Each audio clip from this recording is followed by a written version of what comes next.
ஹாய்ங்க. Good morning. எல்லாரும் எப்படி இருக்கீங்க? நல்லா இருக்கீங்களா?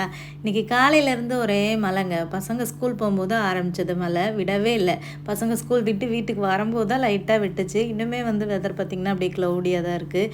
சரி, பசங்களுக்கு ஏதாவது ஸ்நாக்ஸ் பண்ணி கொடுக்கலான்னு சொல்லிட்டு வாழைப்பழம் இருந்ததா, அதை வச்சு பேன் கேக் தான் பண்ணேன். கோதுமை மாவு, வாழைப்பழம், அப்புறம் தேங்காய், ஏலக்காய், அப்புறம் வெல்லத்தை காய்ச்சி பாகு மட்டும் சேர்த்து மிக்ஸ் பண்ணி அப்படியே குட்டி குட்டி பேன் கேக்காக சுட்டு எடுத்தோம்னா ரொம்ப சூப்பராக இருக்கும். அப்படியே ஒரு டீயும் போட்டு சுட சுட அந்த பேன் கேக்கையும் வச்சு நல்லா சாப்பிட்டாச்சு. மழை பெய்யும் போது ஏதாவது சூடாக இந்த மாதிரி சாப்பிட்றதுக்கு ரொம்ப பிடிக்கும்ல, தோணும் நமக்கே இந்த மாதிரி சாப்பிடணும்னு சொல்லிட்டு. அப்படி தான் இன்றைக்கும் தோணுச்சு. அதான் ரெடி பண்ணி சாப்பிட்ருந்தோம். ஏன்க்கா இப்போல்லாம் லட்டு ரெடி பண்ணுற மாதிரி வீடியோவே போட மாட்டேங்கிறீங்க, யாரும் உங்ககிட்ட லட்டு வாங்கலையா அப்படின்னு சொல்லிட்டு ஒரு சிஸ்டர் கமெண்ட்ஸில் கேட்டிருந்தாங்க. நம்ம லட்டுவை வாங்கி டேஸ்ட் பண்ணவங்க கண்டிப்பாக திரும்ப வாங்குவாங்க. ஏன்னா நம்ம லட்டுவோட டேஸ்ட்டும் சரி, குவாலிட்டியும் சரி அப்படி இருக்குங்க. என்கிட்ட லட்டு வாங்கினா முக்கால்வாசி பேர் 2-3 டைம் கூட திரும்ப திரும்ப வாங்கியிருக்காங்க. நான் வீடியோலேயே ஷேர் பண்ணியிருந்தேன்.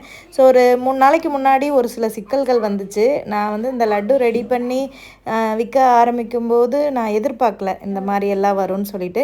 பட் ஓகே, இதை எல்லாத்தையும் கடந்து தான் நம்ம வாழ்க்கையில் நகர்ந்து போகணும் அப்படின்ற மாதிரி மனசை இது பண்ணிக்கிட்டேன்.